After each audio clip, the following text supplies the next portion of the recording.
Hi, I'm Lauren, a child sleep consultant and founder of my own consultancy, Little Sleep Stars. I'm here to bring you my top tips for getting your little ones off to sleep calmly and quickly on the all-important Christmas Eve.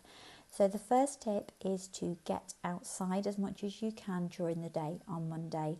Let your little ones run around, even if it's a family walk, football, bike riding, whatever it is, give them a really constructive outlet for all of that pent-up excitement and pent-up energy, because there's bound to be a lot of it. Fresh air and physical activity are great for sleep. However, don't go too far into trying to make your little one tired. Tiredness is great for sleep. Overtiredness is a disaster. So if you have a little one who still naps, don't be tempted to skip their nap. And whether your child naps or not, stick to their normal bedtime. Don't be tempted to push them to bed later, because even though logically that will make them sleep later in the morning, actually the opposite is likely to happen. They are likely to be overtired and therefore to wake even earlier on Christmas Day. When bedtime comes around, stick to your normal bedtime routine in full. Children are creatures of habit. They crave consistency and routine. Missing out a step, missing out a story, whatever it may be, can have the unintended consequence that bedtime then takes a whole lot longer rather than getting a little bit quicker. You can help your child along by just looking at what they eat and when during the day.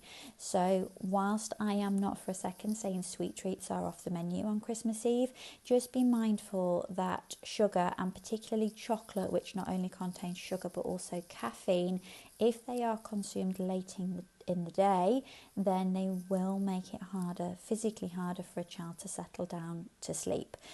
If you can keep those types of treats earlier in the day and well away from sleep time, that's going to help. You can help things along further by looking at, there are some sleep inducing foods or foods which will aid sleep, and you could work those in particularly to your evening meal. So salmon, tuna are great ones, especially if accompanied by spinach and broccoli, although maybe not all little ones will want to eat that. Sweet corn and rice, and looking at afters, something like bananas, cherries, and they are great for helping the body along with the hormones it needs to produce for restful sleep. Finally, I would say don't be in a rush at bedtime. If you are desperate to get downstairs for present wrapping or champagne drinking or whatever it may be, little ones pick up on that. If you are desperate to get away, you are trying to rush the process, they tend to take longer. And finally, I would say if you can possibly avoid it, don't use the threat that Santa won't come if they don't go to sleep. It might work for some children. For other children, you will then be faced not just with an awake child, but an awake wailing child. And the more worked up a child gets before bedtime, the more those unhelpful hormones are going to rise, the harder it's going to be for them to settle down to sleep and to sleep well once they are asleep.